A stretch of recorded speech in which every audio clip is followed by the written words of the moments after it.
recording and we'll get started. Great. Okay. So the first thing that I want to go over is the ECS website. So maybe some of you have already had the chance to register yourself, but if not, that's okay. I'm just going to walk you through the process quickly.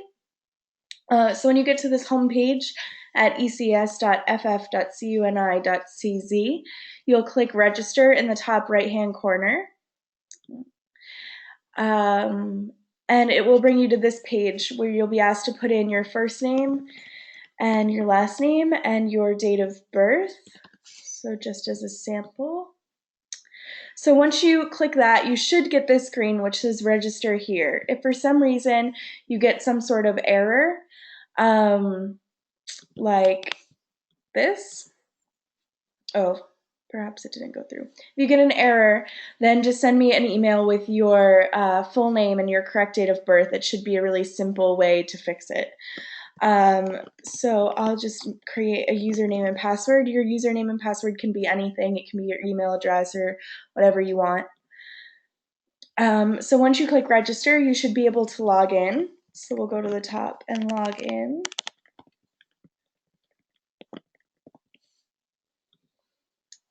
So once you've logged in, you should be able to see this page. Right now, you won't be able to see any courses, of course, because you haven't registered yet, but after you register for classes, you'll see your classes here.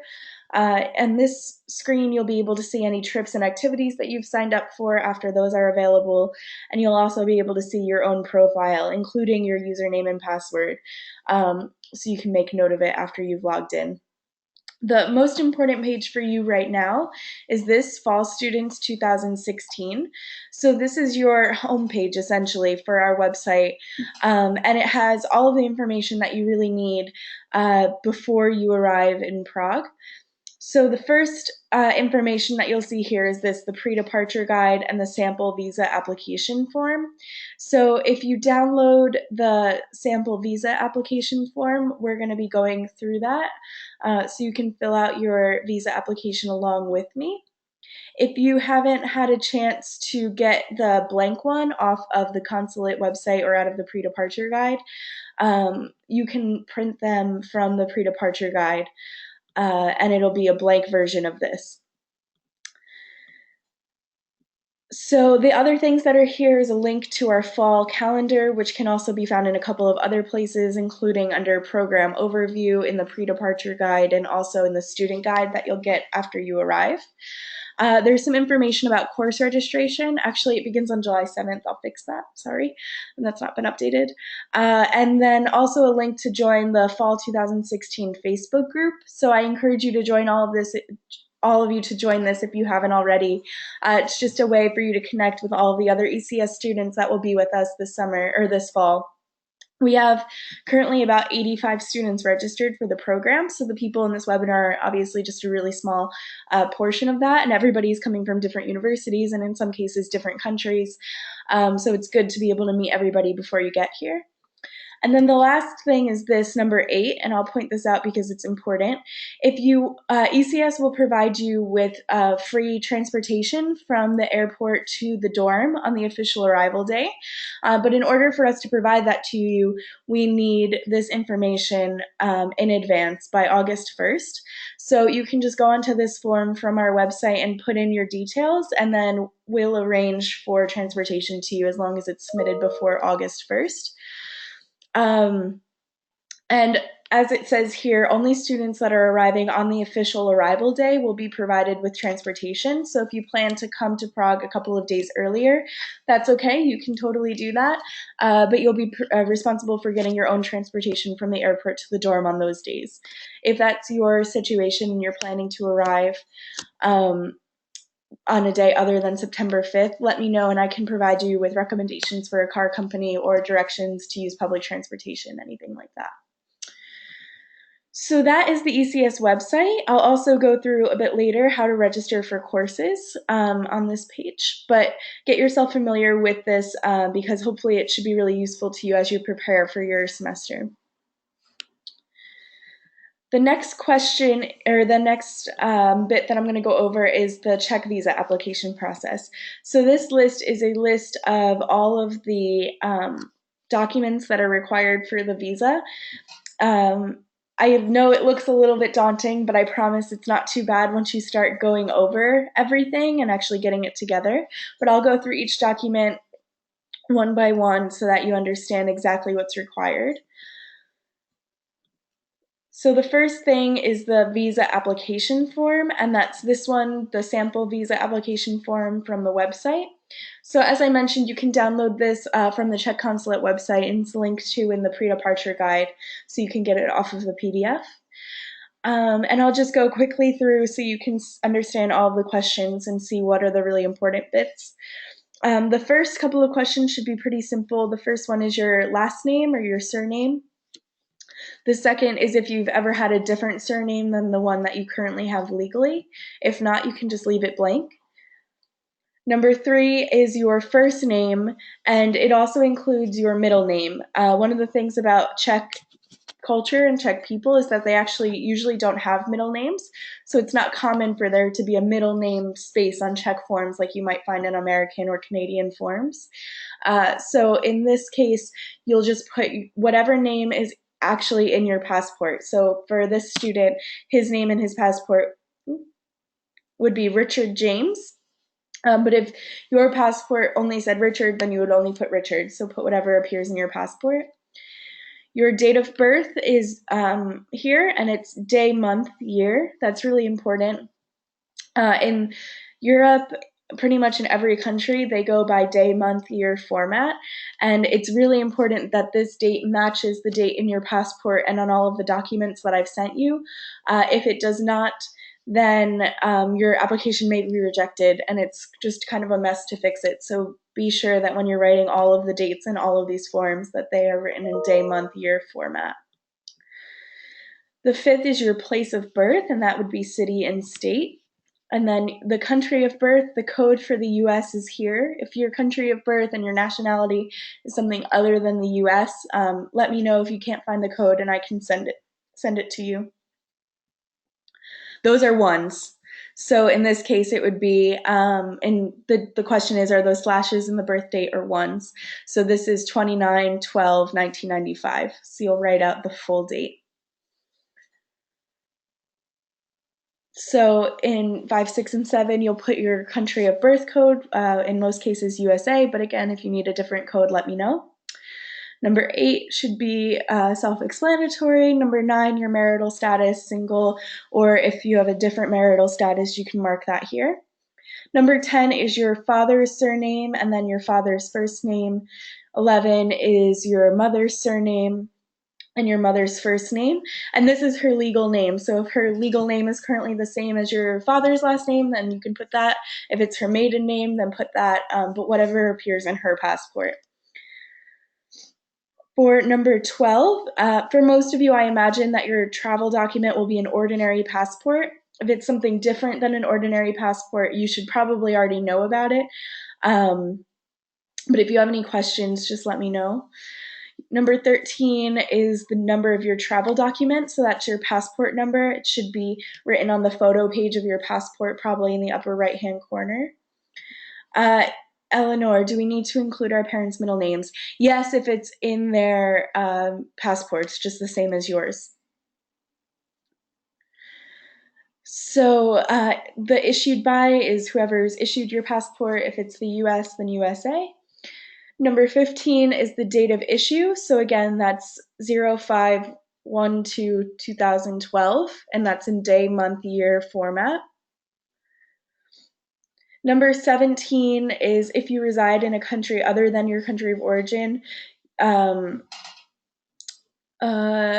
you have permission to return to that country and answer this question? If not, you can leave it blank.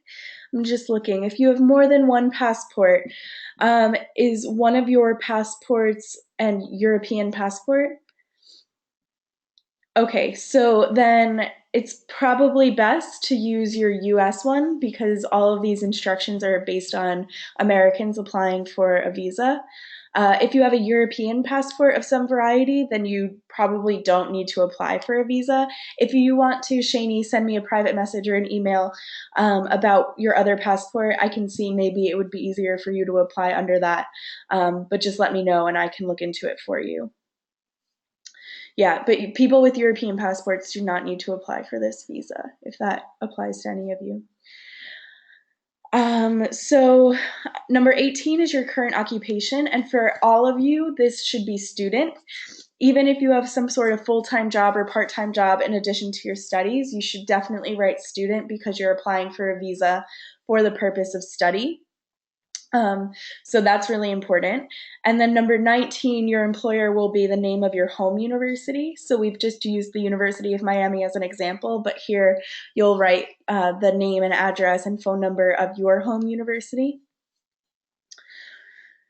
Number 20 will be our information, so Charles University's information, and that will be your employer after entering in the Czech Republic. And so because our name is Charles University Faculty of Arts, there's 17 faculties at Charles University, and there are basically like schools or colleges, so we're at the Faculty of Arts, and the name is longer than the boxes. So you'll have to write it the way that we've written it here in order to fit in all of the information. So that's Charles space University and then a comma in between the boxes and Faculty of Arts as one word. Number 21 is the address for the university. So that's Náměstí Jana Palacha. And then the number is 2, so you'll put 2 in the next section of boxes. The town is Praha, which is Czech for Prague, 1. The zip code is 11638. And the state code for the Czech Republic is CZE. And here's the telephone number. This is actually the ECES 24-hour emergency phone number, which you'll also receive after you arrive. But we use this as our university phone number. For number 22, if you've ever had a stay in the Czech Republic for longer than 90 days, so if you've ever had a visa for the Czech Republic before, you'll write in your address for that. If not, you can just leave it blank. Number 23 is your address for stay in the territory of the Czech Republic. So that's your address in Prague. If you are living at the dorms and we've provided you with the proof of accommodation letter, then this is the address that you'll use. If you are living on your own independently, not at the dorm, then you need to put the address of the place where you'll actually be staying, which should also appear on the proof of accommodation letter that you've gotten from your landlord. But for those of you living at the dorm, the Kamenské dorm, the street is Parlejova, which is spelled Parlerova, and the number is 6. The town is Praha 6, and the zip code is 16000. The state code again is CZE. And for those of you who are living at the dorm, your postal address is the same as your residence address, so you can leave number 24 blank. Number 25 is the number of days for which you're requesting the visa, and this again has to be 104. Even if you plan to come to the Czech Republic early or stay late after the program ends, the number that you write here has to be the number of days of the program, which is 104. If you're an American or Canadian citizen, you have 90 days in addition to this visa as a tourist. So you can come to the Schengen zone 90 days before the program starts or stay 90 days after, and you can spend 90 days here within a 180-day period. But that will be covered under your tourist visa. This application is just for the dates from September 5th to December 17th, the dates of the program. So make sure that you write 104 here. Number 26, it doesn't explain it very well in English, but in Czech it says if you've had any other visas for the Czech Republic during the last 3 years. Sam, this form can be found in the linked on the pre-departure guide, and it's on the consulate website. So I guess you'll probably be applying at the New York consulate, so you can go to the New York consulate website and download it from there. You don't need to apply for this tourist visa. The tourist visa is just the stamp that you get into your passport when you arrive. So if you've ever traveled to Europe before, it was the same thing. You entered as a tourist, and that's considered a tourist visa. It's not something that you actually apply for. That's just the name of the process of you entering Europe without a visa. Yeah. Okay, so number 26, if you've ever had any visas in the Czech Republic, you'll note them here. If you haven't, then you can leave that blank. Yes, this is being recorded, so you can go back to it. I'll send you a YouTube link afterwards. Number 27 is if you've had any visas in the Schengen area. So Schengen is the border-free zone in Europe that you might know about in the EU. So if you've ever had any visas for countries like Germany or France, Spain, things like that, you can write it here. Otherwise, you can leave it blank. If you've ever had a visa before and you're not sure if it's a Schengen country, just let me know and I can tell you. Number 28 is your purpose of stay. So again, this has to be study and only study. There can't really be anything else marked here. So make sure that you've checked off study. And then for number 29, these are your dates of arrival and dates of departure. So as I mentioned before, this has to be September 5th, 2016 to December 12th or December 17th, 2016. And it has to be written in this format that you see here. So even if you're planning on coming early or staying late, make sure that you write these dates. And then, as I've already mentioned, your other time in the Czech Republic or in Europe will be covered under that tourist period or the tourist visa. For number 31, your place of entry in the Czech Republic will more than likely be Prague or Praha. If you plan to go to Hungary or Slovakia or maybe some other places, and you'll be entering through the city called Brno, which is the second largest city in the Czech Republic, you can write Brno. But I would imagine for almost all of you, the place of entry will be Prague. And then the same with means of transport. I would imagine for most of you that will be plane. But if you're planning on traveling before and taking a bus or a train to Prague, then you can write bus or train here. For number 33, the inviting legal or natural person will be the Executive Director of International Programs, and that's Jitka Stepničková. And so that's spelled Jitka space Stepnickova. And the address that you'll write here is the university address. So this is actually exactly the same as it was on the previous page. It's Charles University, Faculty of Arts, and Náměstí Jana Palacha, number 2, Praha 1, 11638, and CZE. You can find the phone numbers here and also on the page above. This email address, eces@ff.cuni.cz, is the address, that's the general address for the ECS program. So this is actually helpful for you to have in case you ever have any questions and I'm on vacation or something like this. You can email this address and it will be sent to all of the staff members. So that's why we put this one here. For number 34, the manner of funding your stay is yourself. It has to be yourself, even if your parents are funding you or if you are getting a scholarship from your university or from somewhere else.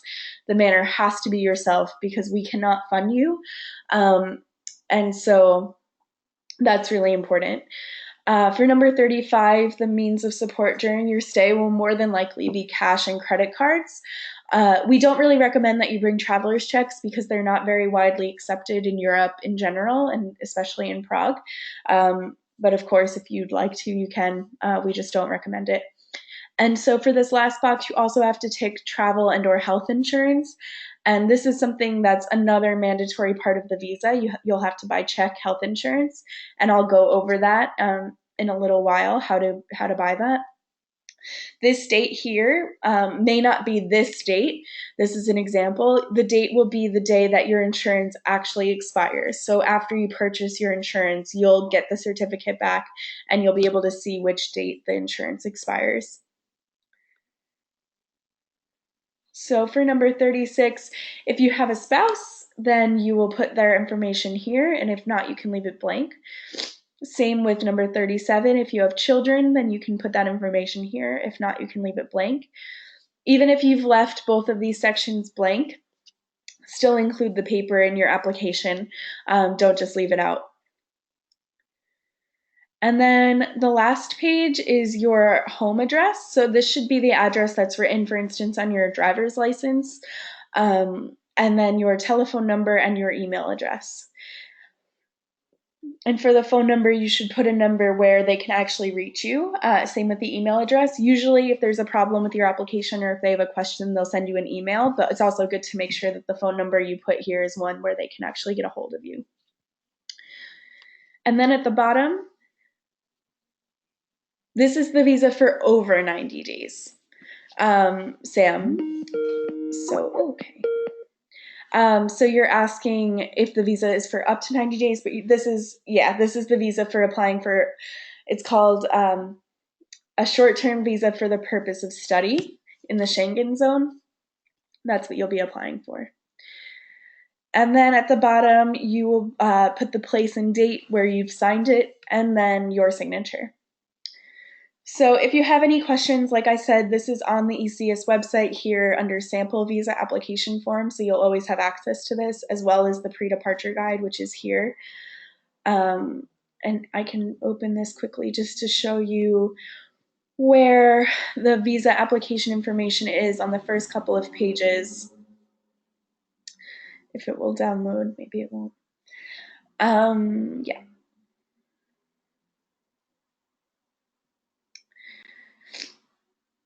So once you get past the course or the semester calendar, you'll see here where you should apply. So for instance, look up your state in the blue, and then you can see which consulate you should apply at. And then you'll have their information. So you can just go to this website, SAM, for instance, you can go to the New York Consulate website and download the visa application form, but you can also find complete instructions about all the documents on here. So the next document that you have is a document confirming your purpose of stay. And let me see if this is what you would fill out.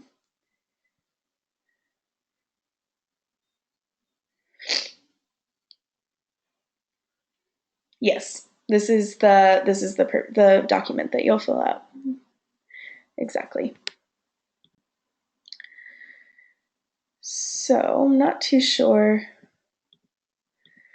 The image. Okay, so the document confirming your purpose of stay is the one that I've mailed to you. It's completely in Czech and it has a circular stamp at the bottom, and that's confirming that you will be a student here. This is one that I've signed that's from the university. The document confirming sufficient financial resources will be a copy of the front and back of your credit or debit card, and this card has to be in your name. We have another question. Just to confirm, can we mail in the visa application to the consulate, or do you need to submit it in person? You can mail it if you're too far away from the consulate to submit it in person. However, if you are able to submit your application in person, I highly recommend it. Just for a couple of reasons. First of all, you're not taking the risk of putting your passport in the mail. And then also, you know that it's been delivered.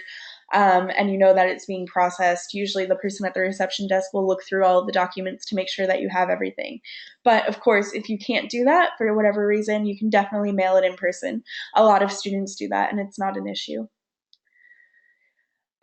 So the document confirming sufficient financial resources is this copy of your credit or debit card. And the funny thing about this document is that it needs to be notarized, and that's kind of a strange thing for notaries in North America. Usually a notary is certifying that whoever is signing something is the person that they say they are. But with a photocopy, there's nothing really to certify.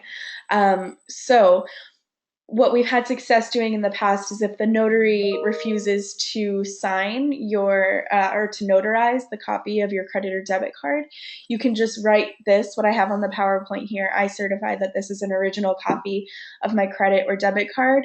And then you can have that statement notarized so long as it appears on the photocopy of your credit debit card. Okay, let me see.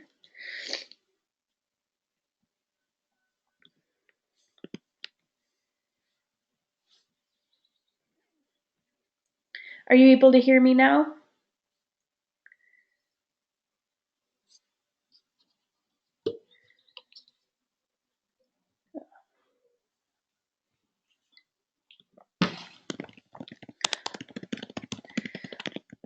Okay, can you hear me now? I've just reconnected. If you can hear me, just type into the chat box that you can hear. Yeah? Okay, great. Sorry about that.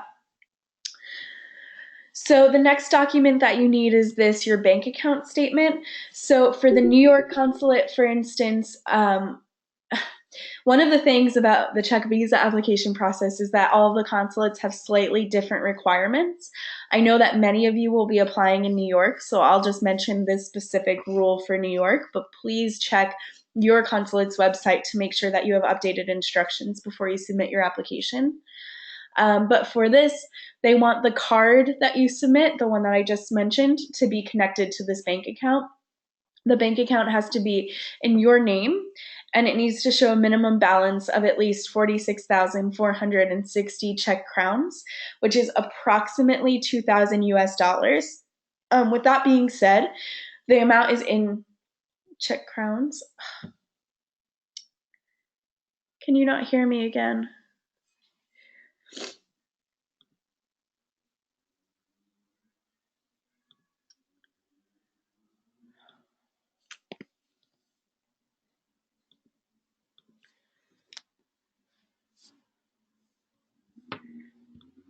You're coming up pretty bad. Can't hear anything you're saying. All right, I'm trying to fix it. Give me 1 minute.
How's it working now? Can you hear me?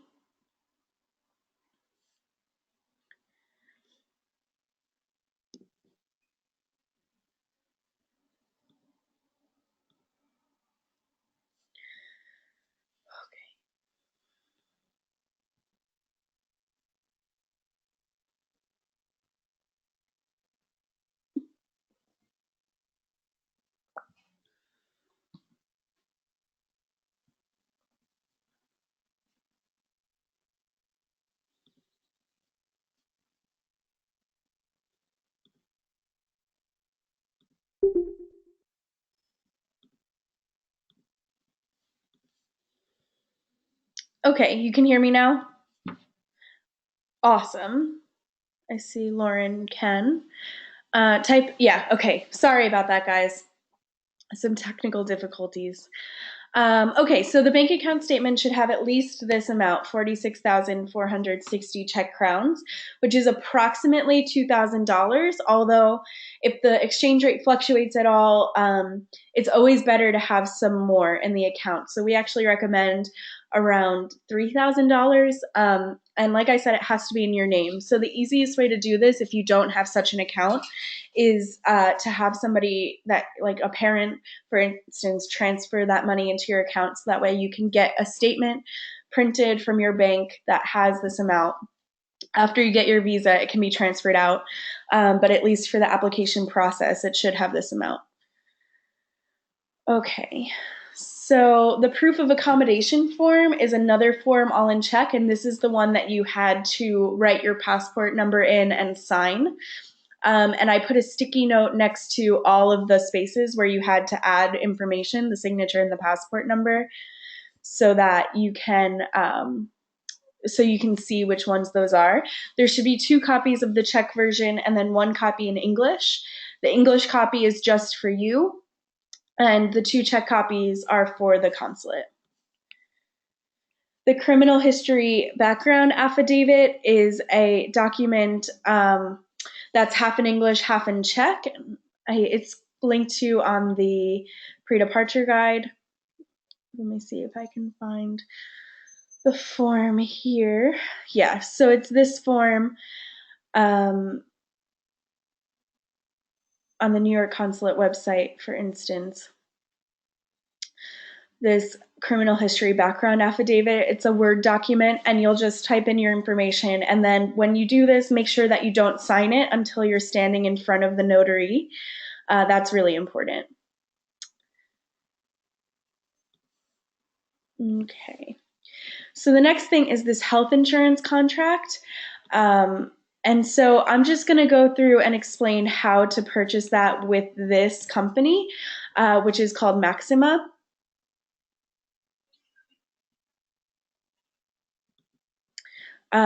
So this is one of the many insurance companies that the Czech consulate will accept, but there's a full list in the pre-departure guide in case you want to check prices and coverage and all of that good stuff. But we found in the past that students have had success with this website and that it's fairly easy to use and their coverage is pretty good. So I'll just demonstrate with this. But again, if you want to purchase another one, you can. And it's possible that from your home university or even from your home insurance provider, you'll have travel insurance, which will cover you when you're abroad, and that's totally fine. You can also purchase, if you don't have something through your university, something called student travel insurance. There's a couple of companies that provide that. But you do also need this. This is actually a visa requirement. So once you go to the Maxima website, you'll click Foreigners Insurance online. Once you've done that, you'll click Insure online. And then here it'll ask you to choose either the emergency medical care or the complex care. It's totally up to you which one you want, and you can go through the conditions of both and decide which you'd prefer to have. But once you select one, and you'll get to this screen, it'll ask you for how long you want the insurance. And it has to be for 4 months because the program is 104 days in length. The insurance needs to cover you for that period of time, so 3 months would be too short. So once you select 4 months, this is the only part in Czech for whatever reason, but this word means months in Czech. You'll put your policy start date, which will be September 5th. And then it will automatically put your expiration date. So that's January 4th in this case. So if you're purchasing this, and this is the date that you will put on your application in that one spot where I said you'd get it from the insurance document. So the cost for this one is 2,600 Czech crowns. That's approximately $100. I think the other one is a little less expensive, the emergency care. So again, you can price check and decide which is the best for you. Once you've done that, you'll put in this information. So your first name or your last name, comma, first name, you'll put your date of birth. And again, I'll make it clear that this has to be day, month, year. And then you'll put your city and state or zip code, your street address, Actually, no, for this it has to be the Czech address now that I'm thinking about it. So for those of you who are living at the dorm, you'll put in that dorm address again. So that's Praha 6. The postcode is 16000. The street address will be Parlejova 6. That's how you spell it, but again, it's on the form. You can put an American phone number in here. So you can put your own phone number here. If for some reason it doesn't work, feel free to put the emergency cell phone number that's also listed on the application. And then you'll put your email address and click continue. Once you click continue, it'll actually bring up additional boxes. So you'll put your nationality and your passport number.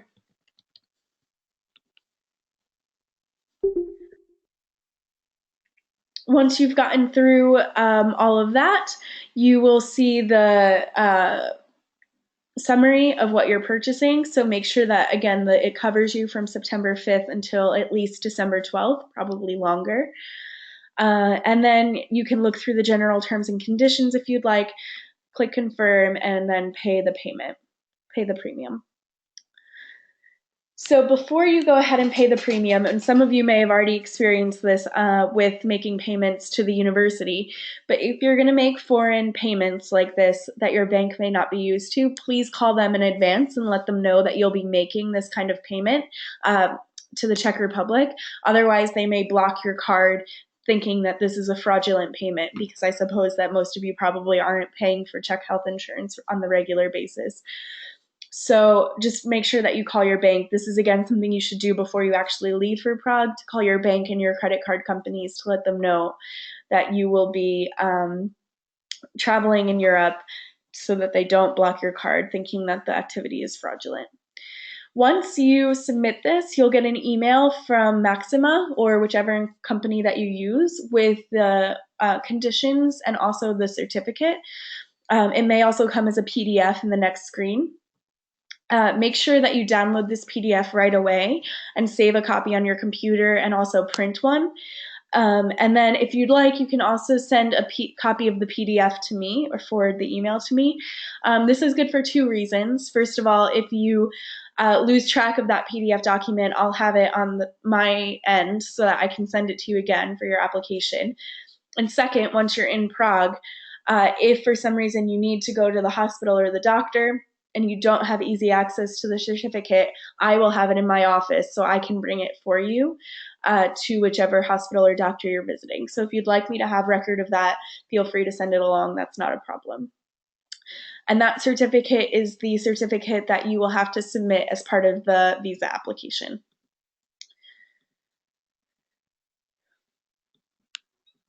Okay, so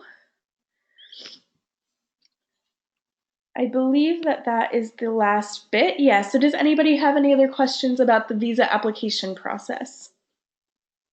If somebody asked a question about mailing the visa application in, so if you're planning to mail it in, make sure that you include a prepaid and self-addressed envelope so that way they can mail you back your passport. And how you mail it when you're sending it initially, you should also send it in a tracked envelope. So for instance, US Postal Service Express Mail or something comparable. So that way you can track the package. Whenever you put your passport in the mail in sort of this risky situation, it's super important that you can always track the package. Okay, so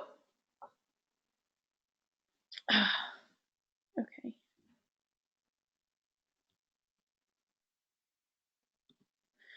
Is the sound back? Oh.